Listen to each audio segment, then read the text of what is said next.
Well, good morning. This is Stan in Gainesville, Florida, and you are listening to Light Talk. Hi, this is Steve in Dallas, Texas, and today we're going to talk about URTA, follow spots, and perfection on Light Talk. And this is David, high up in the mountains of Big Bear, California. And if you don't already know, you are listening to Light Talk, and we are the Lumen Brothers. Turkeys. Turkeys. And speaking of turkeys, welcome to our very special Thanksgiving episode of Light Talk. We have some very special surprises for you this morning, but let's start off by wishing everyone, Americans and all our international friends, a very happy Thanksgiving. So, guys, happy Thanksgiving, everyone. Same to you, David and Steve. Yeah. Hey, this is a little surprise. We are actually releasing this on Thanksgiving morning.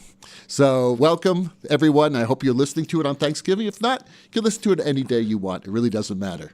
So, Stan, our international friends may not be familiar with this holiday. So why don't you tell them a little bit of what Thanksgiving really means? Well, first of all, if you're listening to this on Thanksgiving morning, I hope you had a nice tryptophan nap. Everybody should know what tryptophan is, which is the compound in turkey that makes you drowsy and relaxed.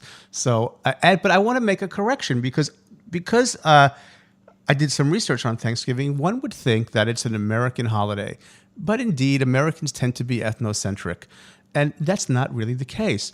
So let me just give you a list of some of the countries, because we know we have listeners all around the world who have holidays similar or akin to Thanksgiving. And those countries would include Canada, Australia, Grenada, Liberia, the Netherlands, the Philippines, St. Lucia, Germany, Japan, United Kingdom, and India. All have holidays very similar. So I would say happy Thanksgiving to everyone on the planet, no matter where you are. If you're listening to Light Talk, there's nothing wrong with being grateful. But specifically for our American listeners, this sort of came out of the Protestant Restoration. It has a history in English traditions. It was sort of brought to the United States by the Puritans. And let me just read a couple of little sentences here from some of the research I did. And there is a lot of sort of conjecture about how this began. But Pilgrims and Puritans who emigrated from England in the 1620s and 30s carried the tradition of days of fasting and days of Thanksgiving with them to New England. The modern Thanksgiving holiday tradition is traced to a well-recorded 1619 event in Virginia and sparsely documented in 1621 as a celebration at Plymouth in present-day Massachusetts. And there's a lot more to this, but it goes back even further to a festival called Oktoberfeesten in Leiden.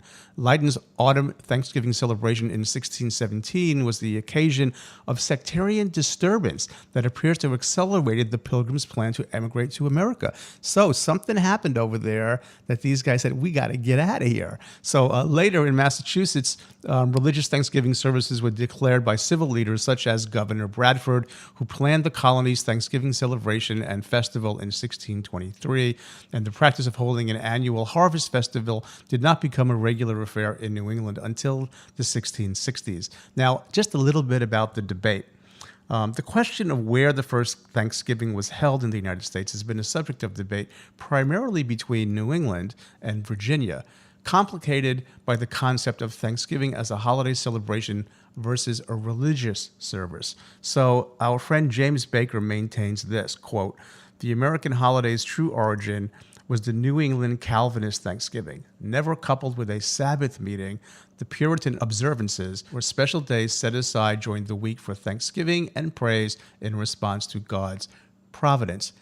And more recently, President John F. Kennedy's attempt to strike a compromise between these regional claims by issuing Proclamation 3560 on November 5, 1963, which states, "Over 3 centuries ago, our forefathers in Virginia and in Massachusetts, far from home in a lonely wilderness, set aside a time of thanksgiving. On the appointed day, they gave reverent thanks for their safety, for the health of their children, for the fertility of their fields, for the love which bound them together, and for the faith which united them under God." So there's John F. Kennedy once again being the ultimate peacemaker and profile in courage by bringing these two American warring factions together. Where is John Kennedy when you need him? Oh, That's my boy. question. I agree. I was expecting just something about Turkey and Native American Indians and all these other things. And we got this amazing story. Thank you, Stan. That was just great. Now, we all celebrate Thanksgiving differently. Most of us celebrate it with our families. But this year, I decided to escape the insanity and head up to the mountains to enjoy the pine trees and fresh, cool air. One of the beautiful things about living in California is that you could be on the beach at 9 a.m. and on top of a mountain by 11.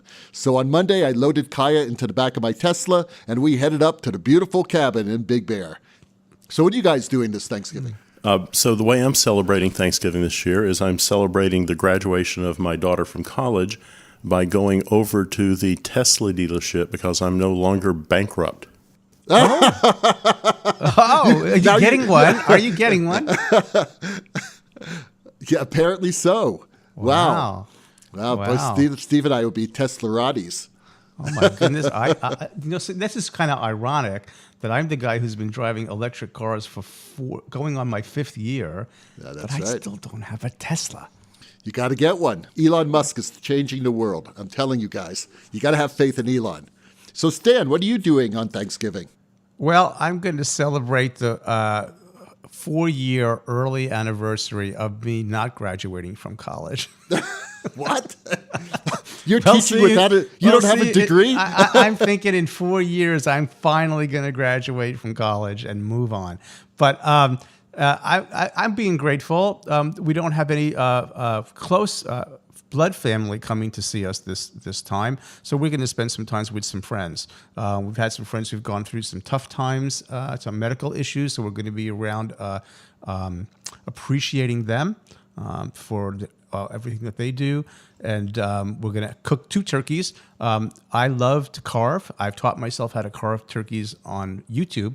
So we're going to do 1 turkey tomorrow and another turkey on Friday. And then we're going to have some friends over for what I'm calling the post-Thanksgiving event, which is going to be pie and wine.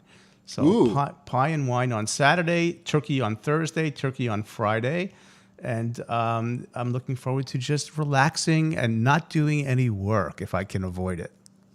That's a nice way of doing it, let me tell you. So happy Thanksgiving, everyone. And Stan has our very first listener question on our Thanksgiving show. All right. Well, this comes from the beautiful country that I've been fortunate to visit, Sweden. And Martin asks, what is the first thing you do when you arrive at the venue to make sure your show is flawless? Well, I have a joke answer. So it's like, break out the donuts. I was taught to do that back in the day. And, you know, I just try to make friends with everybody and get everybody together and on the team to pull together and make the show as good as we can. I like to get the good vibes going. That's the very first thing I do. Well, what I like to do is I like to meet everyone. I like to take a look at the space to make sure what I think it is from the drawings is what it really is. I like to meet with my programmer and talk about the scope of the show. Same thing, I like to meet the production electrician and talk about what we're going to be doing over the next week and what his or her schedule is going to be. But mostly I just ask questions and I try to come up to speed with how people work at the venue. Yeah, I agree with Steve. It's a lot about listening, too. And creating that initial personal relationship. Because, you know, you could talk to somebody on the phone for months, but until you're in the same space with them, you really don't know. You don't feel the vibes. Donuts, man, that's like the international greeting of friendliness. Like the international, a dove, of peace and friendship, right? Right. It is the wonderful thing to say, hey, I'm friendly. Let's have a donut together, or give the guys and gals a donut. Yeah, or a cup of coffee. I mean, it's just metaphoric. It's for like it's an icebreaker to build the warmth that you're because you're all gonna work so hard together. Right. Yeah. We're gonna work together, and we're not gonna freak out, and we're gonna be calm. Because let's face it, a lighting designer can really change the whole feeling on a production. If you start panicking and you start yelling at people, God forbid, don't ever yell at people. But if you start doing stuff like that, all of a sudden the crew thinks differently of you, and they lose. Not only do they lose respect, but they lose confidence. So if you come in with confidence, if you look good, You act like you know what you're doing. At least act like you know what you're doing. You may not, but Well, but act that way. you make a good point there about being prepared. Yeah. If you come in unprepared, that's going to really erode trust quickly. If you come in well prepared, I think that really goes a long way. And I must extend this to assistants. Mm-hmm. Assistants must do this because the assistant is the one who's usually keeping up all the paperwork. And if you come in with mistakes in your paperwork, with spelling errors, things like that, if you're unprepared, all of a sudden the crew is going to lose a little bit of confidence, and that's going to affect the production, and it's going to affect the designer. Because then they're going to say, well, why would this designer hire this person? And then all of a sudden it's a bad light, it's a bad feeling. So everybody must be prepared and confident. And you must know the show you're doing. You must know who's in the show. You must have as much information as possible so that you at least appear that you know what the hell you're doing.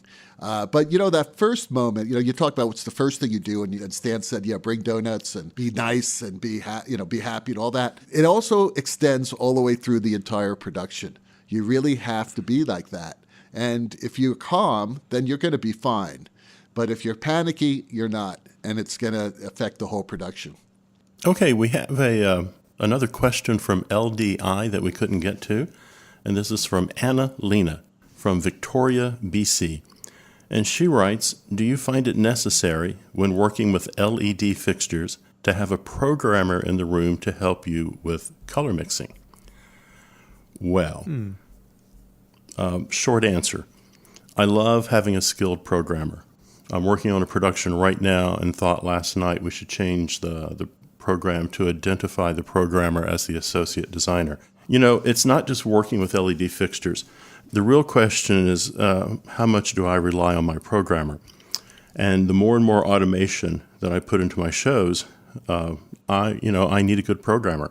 I like the freedom to change the direction of the look of the show, the look of the stage. I need someone who can run with me on this. I need a programmer who's not going to judge me for changing my mind 1,000 times and working on a cue to death just to restore it back to its original look. I need that programmer looking at parts of the stage I'm not focused on and saying things like, can I fix that shutter cut for you upstage left? I also think that programmer needs to be able to read my mind on whether I want something to track or be cue only. But if I get back to your question, color matching a number of lamp types over a variety of manufacturers, can be really problematic. So my programmers understand not only the console, and I let them pick the console most times, but also what the equipment is capable of doing. So I or the producer am paying for that expertise, that person who comes in, who understands the equipment much better than I do. It's like me going down to the racetrack. I can hop in a NASCAR and drive around the track at 50 or 60 miles an hour, but I sure can't get it going much faster and be safe with it. So I've got that programmer who can take that equipment and that console right to the edge of what it's capable of doing. So it's more than just programming color. It's helping me produce the whole show and put it on stage the way that I want it to look. Hey, Steve, when you take your Tesla up into the mountains, you can really take it to the edge. I mean, I had that baby on autopilot, and it was turning those curves. Man, at 60 miles an hour, yeah, take it to the edge, baby. I like to live a little loose and free there. I'm going to push it to 62. But yeah, getting back to the question, everything you said, Steve, was right on, especially the idea of your programmer being your associate designer. Mm-hmm.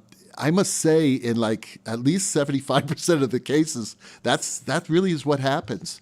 And people need to appreciate programmers more and welcome programmers into the process because they can save your butt. Now, we're talking about color mixing. Trying to match colors among various manufacturers, especially of luminaires, it's almost impossible. So you have to have some manual adjustments. If you want like all your lights in an R64, let's say, and then you say, okay, these lights, put an R64 in them, boom, and then you have one look like an R68, you have one looking like an R60, then you're like saying, oh, this is a problem. So then you have to color tune them. And it's not only LED, it also happens with color flags. So Having a programmer there for me is essential because, again, I'm not a programmer and I could probably do it, but it'll be a lot easier if I have a programmer there. And I know that during the process, I'll always say, okay, put in an R68. Could you add a little more green to that? And once the programmer does it a couple of times, they know exactly the color I want. So sometimes when I call for an R68, they'll go ahead and do the custom color, or they'll tune it in if we're using a different light. Maybe be the first light that we're using of that manufacturer, and he knows or she knows that I need a little more red, I need a little more green, so they'll just go ahead and do it. And I can't tell you how much time that saves. How about you, Stan? Well, I haven't been in the weeds on this in the way that you guys are talking about it, but I did hear about a technique that a designer who I know is on our list of interviewees, we just have to book him, has a really cool technique that he does. And he has this done on a variety of consoles. So he will take, and he's a designer older than us, let's say, okay, been around a long time. He will take an incandescent lamp and put a filter in it and put that on the surface. And then he'll have a range of fixtures lined up in his studio. And then he will match all those fixtures to the gelled fixture until they look the same by eye, and then record that information into his show file. So when he walks into the theater, when he hits a Follies Pink, for example, on any of those fixtures, they're all going to be exactly where he expects them to be. But he's built that up over time and years to sort of have that. And I would imagine, I don't know, because I don't know too many of the top programmers in the country, that programmers build their own files as well. So that may be one way of making that more efficient. In fact, we were doing that yesterday here at school. I'm programming for a student, and we have several different fixture types, and we just do the match by eye and then merge that into that palette so they would come up and look similar. Well, that's a good idea, having your own library. Exactly. Theodore from Alaska asks, my facility is looking for a remote control follow spot system. What are your thoughts? And we are replacing units with 50,000 lumens. What fixture choices do you recommend? Well, it sounds like you have a pretty good facility there, especially if you're replacing fixtures with 50,000 lumens. We've had a whole history of remote control follow spot systems. And the one system that really is the one that is the choice of professionals, I must say, is the PRG ground control system. Everyone knows about it. It's very expensive, but it uses some amazing technology, and it has proven itself in the field. Countless concerts are touring with it. It was used in the Jesus Christ Superstar live performance that was done earlier this year. It is just the way to go, in my opinion. Now, there are less expensive ones. I know that AC Lighting is coming out with the Follow Me system. They're now supporting that system, and it's a good low-cost system. But it doesn't sound like you are looking at low cost here, especially if you're dealing with fixtures that size. So I'm just going to assume that you can afford this thing. And there's very good news actually coming out of PRG. They now have a second system that is more cost effective for people who can't spend $40,000 or $50,000 on a unit. They now have the regular ground control system, which is the one that we all know, that has that long arm with the video monitor, and there's an HD camera on every fixture, and everything can be controlled from, I think up to like 300 feet away. It's actually a pretty long system. It's actually 2,000 feet away. Isn't that crazy? Wow. 2,000 feet away.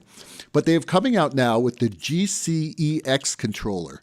And it's a lower priced controller, and it's used for smaller theaters, obviously, with less throw. This is up to 300 feet away.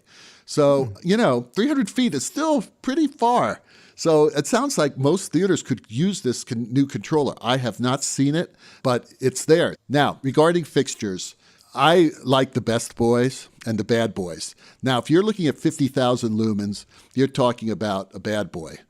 That's 48,000 lumens, that fixture. And it's made for this particular system. So that's what I would recommend. Well, I'm going to go with a slightly different system. And if you were at LDI you went by the Roby booth and you saw a really sad light show with some bad dancers on stage. but I don't think what they were you may bad. have They were noticed, bad dancers. what you may have noticed was the new Roby RoboSpot system. So they have something that is similar to the ground control. Physically looking at the two devices, they look very much the same. The thing on the Roby system, you've got programmable jog wheels on that thing. You've got an additional 10 configurable buttons on it. It is very programmable and very user-friendly. So I would take a look at the RoboSpot. And if you're going to use the RoboSpot, and I'm not sure if the RoboSpot is configurable with other fixtures, but it is meant to be the control system for the BMFL line. Right. So Roby has the BMFL follow spot. That's 40,000 lumens. If you go with the Follow Me system, which I think is out of Canada maybe, that will work across a platform of lights.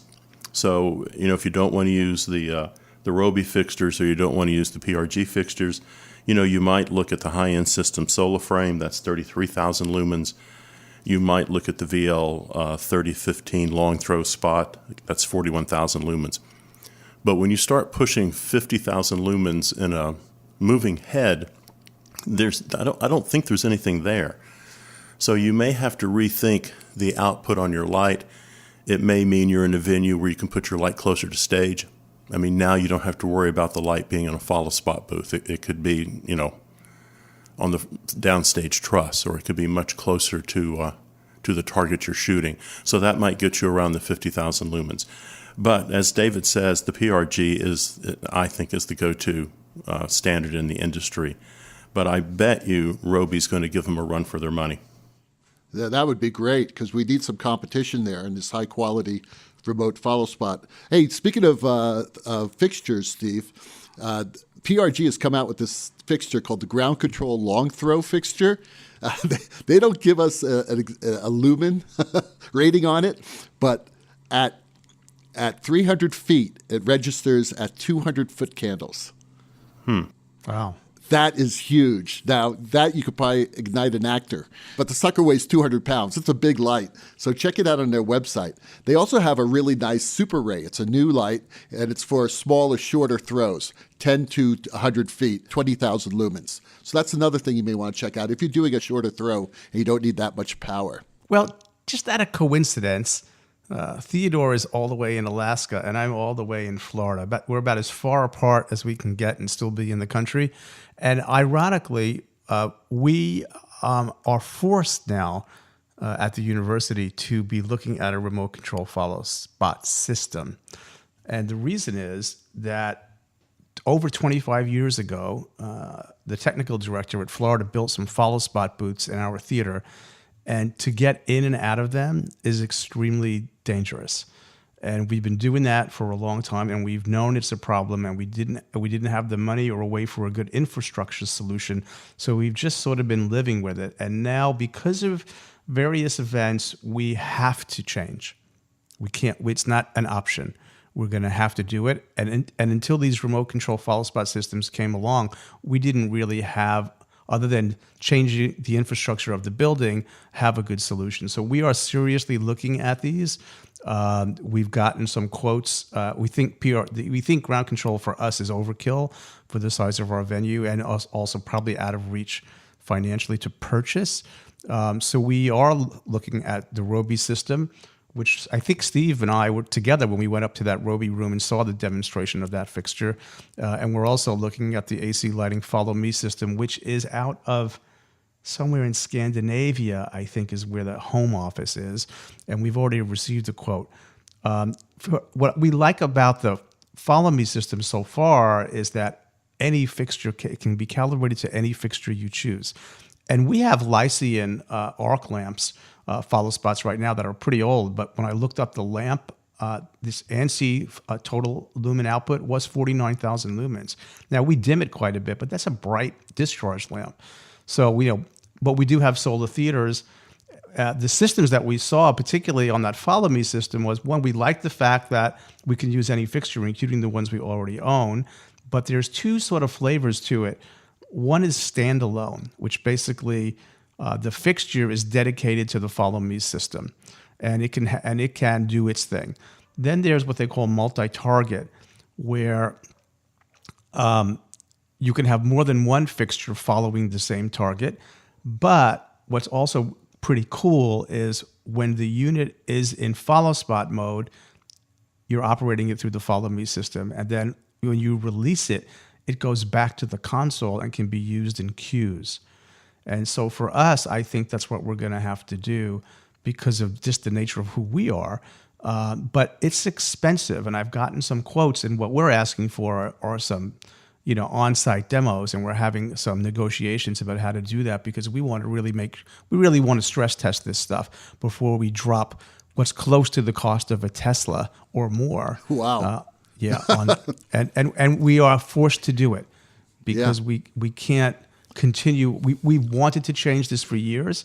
And like I said, we couldn't because of we have to build follow spot booths into the building. There's just no other. And that's what. And the entry and exit from this space. If there was a fire or an emergency evacuation out of that theater, that person getting out of that location is not a good thing. And even getting in is dangerous. So we have already been approved budget-wise to make this move. But we're doing our research right now, and we'll continue to update you. In terms of fixtures, I just like the idea that we can always rent.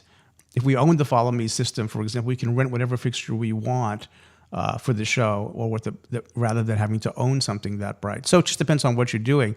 So very exciting developments in our field, and hopefully there'll be more competition. But right now, I think you guys have named it the big ones out there. But it's really trying to get our head around it and making the right choices. So very, very exciting technology. Yeah, Stan, I would definitely look at the GCEX controller.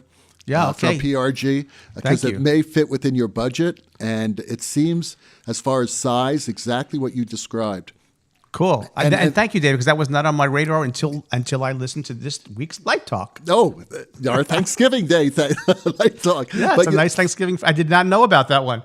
So, and they're right down the road from us. They're in Orlando, so they're right here. Oh, fantastic. And it was great to hear also about the Roby system. I did not see that. I don't know how I missed it. Steve and I went to the booth. I think you were busy eating or something. No, I was looking at the terrible dancers. No, I thought they were good. They weren't that bad. Steve comes from Dance World, and he's very critical. He's very critical when it comes to dancers. He knows his dance. He knows his dance, and he's been involved in it for many years. So I don't have the discriminating eye that Steve has when it comes to dance. I just think Roby knocked it out of the ballpark at LDI 2017.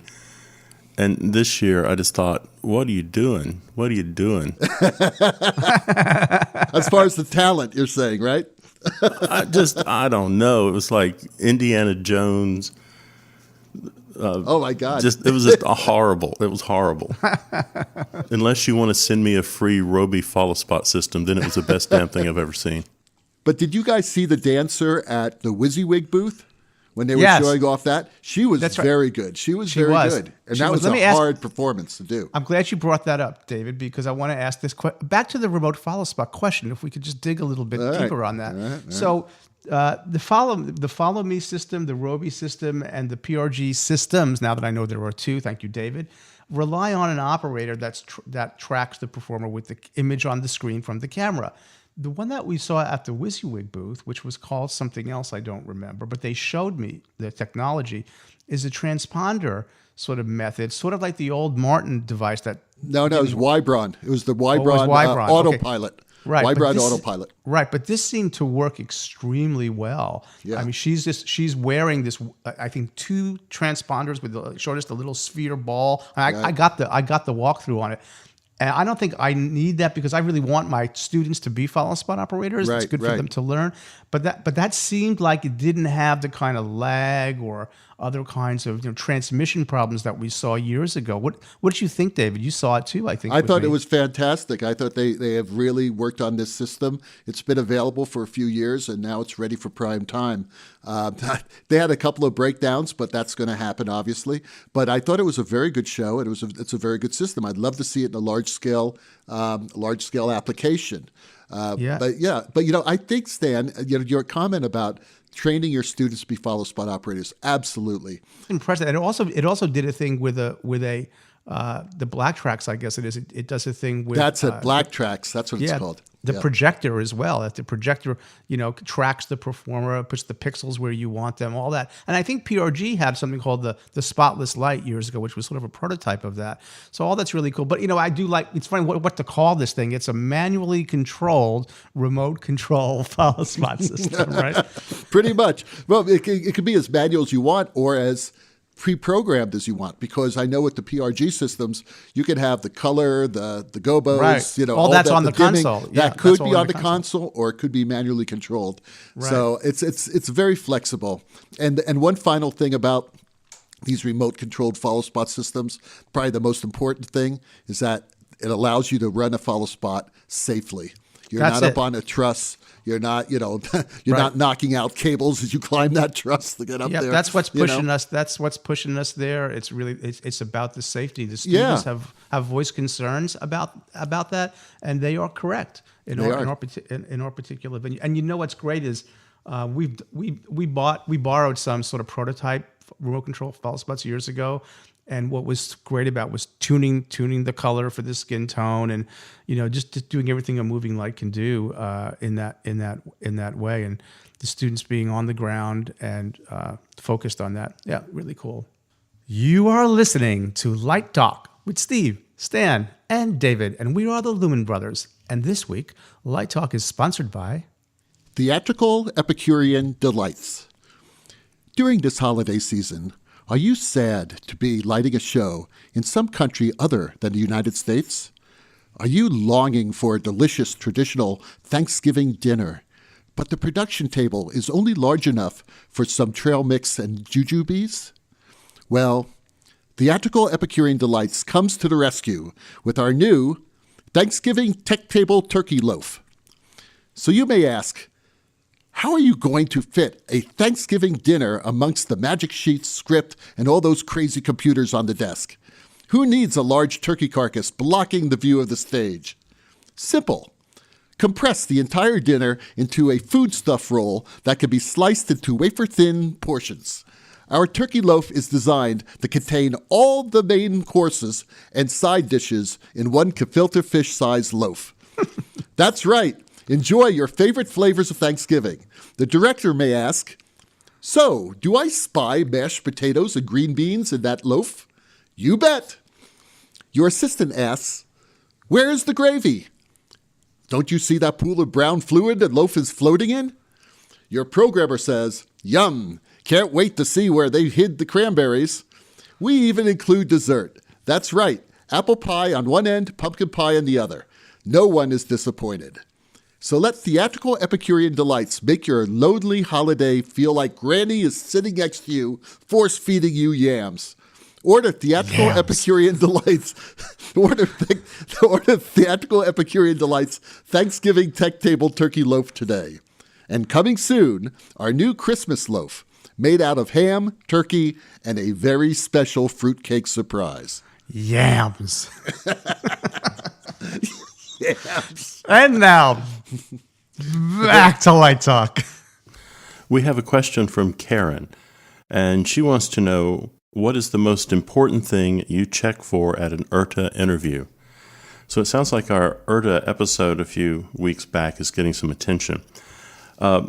Karen, when I met URTA, University Resident Theater Association design interviews in Chicago, I want to see if you're engaged in the conversation. I want to see if you've done your pre-URTA research and are really ready to invest in a graduate program. Grad school is, I think, quite a bit more difficult than most undergraduate programs, and you're being asked to take part in a busy day, 7 days a week, for 3 years. You're also being asked to grow up a little bit and focus your energies into becoming a designer. Again, in 3 short years, the graduate program moves, I think, much faster than undergraduate. I'm asking you to move outside your comfort zone and to take some risks in your work. I look for an error-free portfolio, no typos on your resume. The way I see it is if I find errors in your portfolio and your resume, you didn't really care enough about your presentation to double-check your work. And that's going to tell me that you're probably going to be a bad risk in my program. You're asking me for a tuition-free education. So you're asking me to invest, $150,000 in tuition and another $35,000-$40,000 in assistantship money. I want you to come to class. I want to see that you're going to be the kind of student who deserves that amount of money. I know that sounds harsh, but I'm putting a huge capital investment into you, and I want to make sure that you're invested in us. I'm looking at your presentation. I'm looking at how prepared you are. I'm looking at your appearance. All these things make a big statement and an influence in my decision. You're kind of at a business meeting. Over the course of the year, I'll see between 50 and 75 applicants. And honestly, for the most part, they all have the same resume. There's one or two who are, probably not ready for graduate school. And there's one or two who are very much ready and kind of over the top in what they've done. But for the most part, if you've graduated from a good college, you have about the same resume as everyone else who's graduated from a good college. So I'm trying to find something that makes you stand out. And generally what I'm looking for are the weaknesses that you present at the interview. I think Steve really nailed all of my points pretty well. I could just briefly, a couple of things I'll emphasize. Steve said something about you got to grow up quick. It's true. I'm really looking for maturity. You can't get through graduate school if you're not mature enough to kind of rise to the challenge. So maturity is important. In terms of passion, which Steve alluded to as well, I would just encapsulate that as I'm looking to feel the fire in the belly. You got to really want this. I got to see that you're going to be leaning in to grad school, not trying to.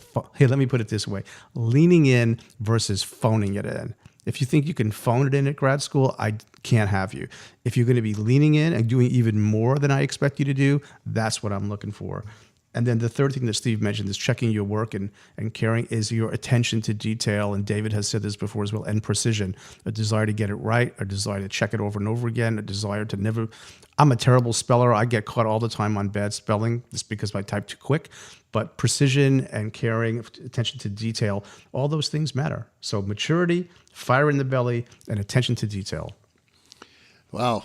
Brilliant, guys. The only thing I have to say is intelligence and creative problem solving. Mm-hmm. Resourcefulness, I would add. Resourcefulness, yes. Exactly. Hey, that duck's in here again. Kai, get rid of that back. I love duck. Can we cook them? Because I just love to eat duck. I think the duck is very happy because we're eating turkey today and not duck. How do you know? I may just have to go out and get me a duck. Anyway, that duck tells us that it's time for our Let's Talk About segment. And, okay. Normally we do this toward the center of the show, the middle of the show, but this year we want to end it with it because we decided just to talk about what we are thankful for. The Lumen Brothers, what are we thankful for in the lighting art, education, and our industry? So, Stan, why don't you start? What are you thankful for, Stan? Well, wow, there's a lot to say.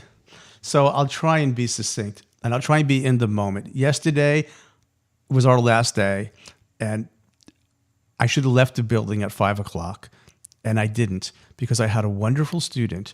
We have a rig up. We have a beautiful piece of scenery. We're going to tech this beautiful African dance project we do every year, and I decided to stay with her in the theater and help her program some presets and some palettes and prepare for the show. And at about 8:30, my wife texted and said, well, are you coming home for dinner? I cooked dinner. And I said, oh, I'm sorry.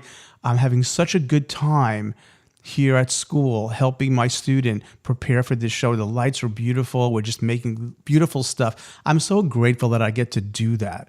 And so I lost track of the time, and I got home, and my wife forgave me because she knows I love what I do. So I'm really grateful that I work in a profession that after 38 years, I still enjoy, and that I have a wife and a spouse who understands and forgives my passion when sometimes it takes precedence even over our time. So I'm really grateful for that, and for all the wonderful people that have been in my life for 61 years. So and you guys, this podcast, and our listeners, and the people who are out there who listen to us once a week and continue to give us this opportunity to build a community. Really grateful for all of that, and especially you two guys who find the time to do this every week. That's great, Stan. You're fired. Steve, Steve, give us a few thoughts. I think I'm grateful for not wavering from wanting to be in the theater industry. Over the years, this has given me a lot of pleasure. I've seen a lot of the world.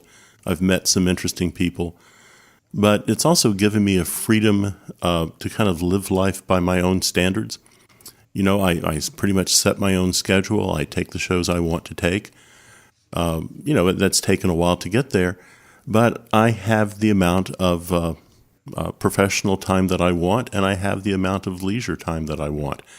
And I wouldn't have gotten that. I thought about going into law, and I wouldn't have gotten that, I don't think, if I had gone into the law profession. I think my day would have been much more regimented, and probably my weekends lost to preparation for different legal matters. So I'm grateful for the career I've chosen, and I stuck to it.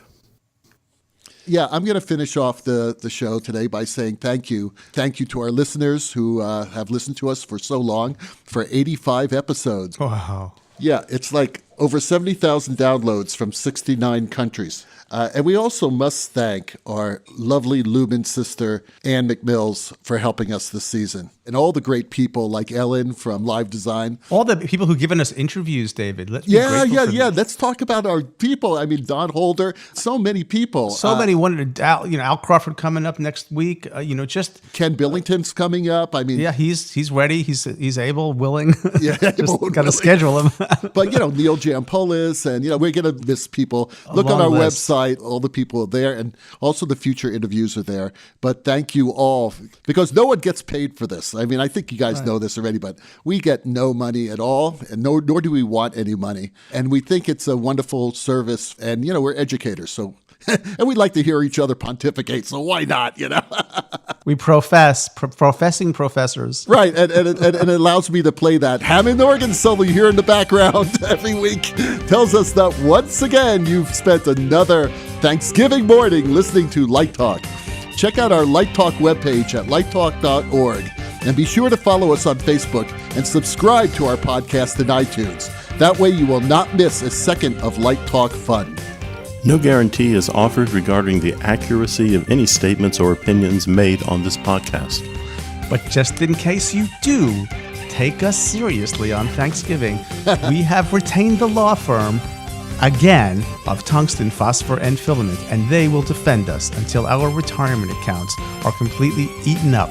Light Talk is written and produced by the Lumen Brothers, coming to you from Big Bear, Gainesville, and the Republic of Texas. And be sure to tune in next Saturday when we chat with lighting designer Al Crawford. All that, and one of us is going to come up with a new sponsor. Light Talk, broadcasting questionable Lumen knowledge and humor around the world. So we'll see you all next Saturday morning. Bye-bye from Light Talk. So long, everyone. And happy Thanksgiving.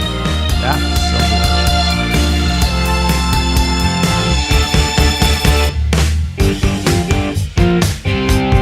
Light Talk.